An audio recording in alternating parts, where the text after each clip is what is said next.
என் இனிய நட்பு சொந்தங்களுக்கு வணக்கம். Tamil story box paradise YouTube channel. இது உங்க சேனல்.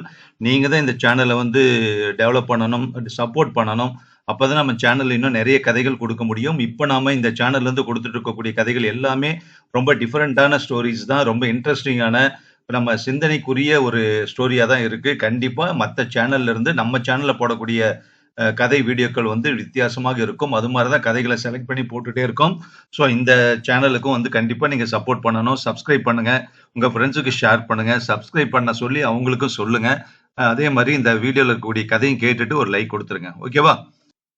இந்த வீடியோல கேட்கக்கூடிய கதை திரு தென்கட்சி கோ சுவாமிநாதன் அவர்களுடைய கதைகள்ல ஒரு கதை தான் வந்து எதை விட்டு கொடுப்பது அப்படிங்கிற ஒரு சிரிக்க வைத்து நம்மை சிந்தனையை தூண்டும் கதைகள். ஓகேவா? நம்மளுடைய சிந்தனையை தூண்டக்கூடிய கதைகள் வந்து ஒரு சின்ன சின்ன குட்டி குட்டி கதைகள் மூலமாக சொல்றது தான் அவருடைய ஸ்பெஷலே.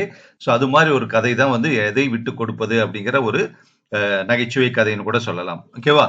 இந்த எண்டில் வந்து பார்த்தீங்கன்னா அற்புதமான ஒரு மெசேஜ் இருக்கும். அந்த மெசேஜை வந்து சொல்றதுக்காக நம்மளை புரிய வைக்கிறதுக்காக தான் இந்த மாதிரி குட்டி கதைகள் சொல்லி அவர் சொல்லக்கூடியது விஷயம். நிறைய வந்து வீடியோக்கள் ஆடியோக்கள் எல்லாம் இருக்கு. பொதுவா அவருடைய கதைகள் எல்லாமே அவருடைய ஓன் வாய்ஸ்லயே கேட்கறப்ப தான் அது இன்னும் ரொம்ப அற்புதமாக இருக்கும். நான் இந்த கதை எடுக்கிறப்பவே அவருடைய வாய்ஸ் அப்படியே நமக்கு மனசுல அப்படியே ஓடிட்டே இருக்கு. ஓகேவா? கேட்கலாமா? எதை விட்டு கொடுப்பது. ஒரு ஊர்ல பெரியவர் ஒருத்தர் வாழ்ந்துகிட்டு இருந்தாரு. அவருக்கு நிறைய சீடர்கள் இருந்தாங்க. அவங்க எல்லாருமே பெரியவர் மேல வந்து ரொம்ப அன்பா இருந்தாங்க, பாசமா இருந்தாங்க. அவருக்காக எதையும் செய்ய தயாரா இருந்தாங்க அத்தனை பேரும்.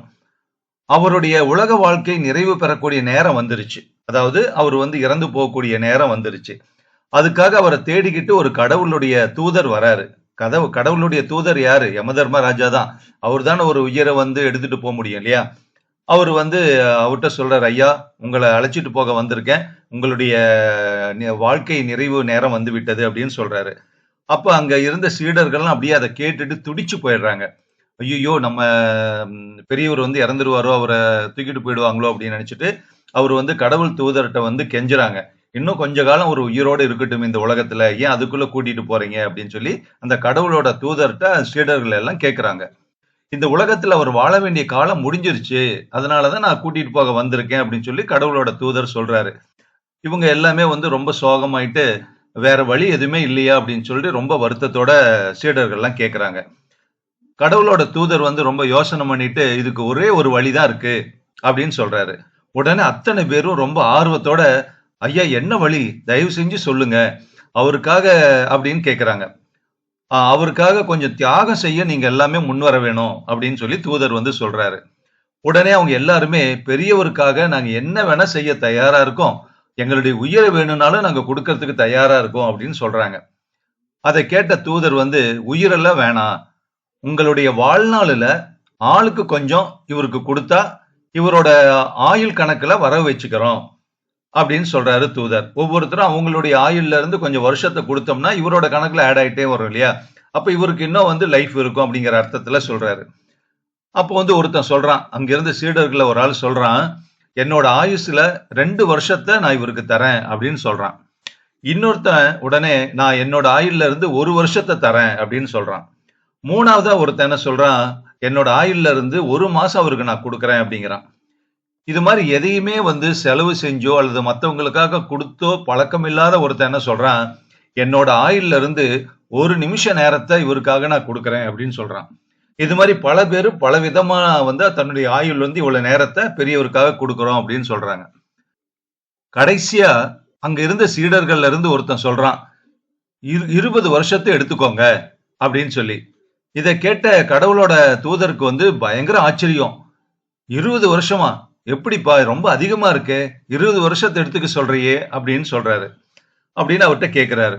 உடனே அந்த ஆசாமி சொல்றான், நான் சொன்னது என்னோட ஆயுள்ல இருந்து இல்லைங்க, என்னோட மனைவியுடைய ஆயுள்ல இருந்து உங்களுடைய வயசுல இருந்து 20 வருஷம் ஆயுள வந்து எடுத்து பெரியவருக்கு கொடுங்கன்னு சொன்னேன் அப்படின்னு சொல்றான். அந்த கடைசியா கதை முடிஞ்சிருச்சு. இப்ப என்ன விஷயம்னா அவர் சொல்றாரு, நண்பர்களே உலகத்துல வந்து உங்களுடையது அப்படின்னு எதுவுமே கிடையாது. ஏன்னா நாம் எதை கொண்டு வந்தோம், நாம் போகும்போது எடுத்து செல்வதற்குங்கிற மாதிரி எதுவுமே நம்மளுடையது இல்லை அப்படின்னு நாம நினைச்சாதான் அந்த ஆன்மீகத்தினுள்ளேயே நாம உள்ள அடியெடுத்து வைக்கிற மாதிரி அர்த்தமாகுது. ஓகேவா? எதுவுமே என்னது இல்ல. அதாவது எந்த பொருள் மேலயும் வந்து நம்ம ஒரு பற்றுதல் வைக்கக்கூடாது. உரிமை கொண்டாடக்கூடாது. அப்பதான் வந்து ஆன்மீகத்திலேயே நாம உள்ள நுழையிற மாதிரி அர்த்தம் அப்படின்னு சொல்றாரு. அதே மாதிரி இன்னொரு விஷயத்தையும் நீங்க எல்லாருமே புரிஞ்சுக்கணும். இது என்னுடையது, இது எனக்கானது அப்படின்னு நம்ம நினைச்சுக்கிட்டே இருந்தோம்னா, நாம யாருக்காகவும் எதையுமே விட்டு கொடுக்கவே முடியாது. நம்ம அதுக்கு தயாராவே இல்லைன்னு அர்த்தம். இது என்னது இல்ல அப்படிங்கிற ஒரு மனப்பக்குவம் வந்து நமக்கு இருக்கணும். அப்பதான் வேற யாருக்காவது நம்ம கொடுக்க முடியும். இப்ப அந்த பக்குவம் நமக்கு வந்துருச்சுன்னா, நம்மட்ட குடுக்கறதுக்கு எதுவுமே இருக்காது. ஏன்னா எல்லாமே குடுத்து முடிச்சிருப்போம். அந்த அளவுக்கு வந்து நம்மளது எதுவுமே எந்த பொருளோடவும் நம்ம ஒரு பற்றுதல் வச்சுக்கிட்டு, என்னுடையதுங்கிற கருத்தோட, அந்த எண்ணத்தோட இருக்கக்கூடாது. அப்படிங்கிறத கருத்த சொல்றதுக்கு தான் பெரியவர் வந்து இந்த கதைய சொல்லியிருக்காரு. தென்கட்சி கோ. சுவாமிநாதன் அவர்கள். ரொம்ப அருமையான ஒரு கதையா நான் ஃபீல் பண்றேன். உங்களுடைய கருத்து என்னங்கிறதையும் இந்த வீடியோ கமெண்ட் பாக்ஸ்ல சொல்லுங்க. ஓகேவா?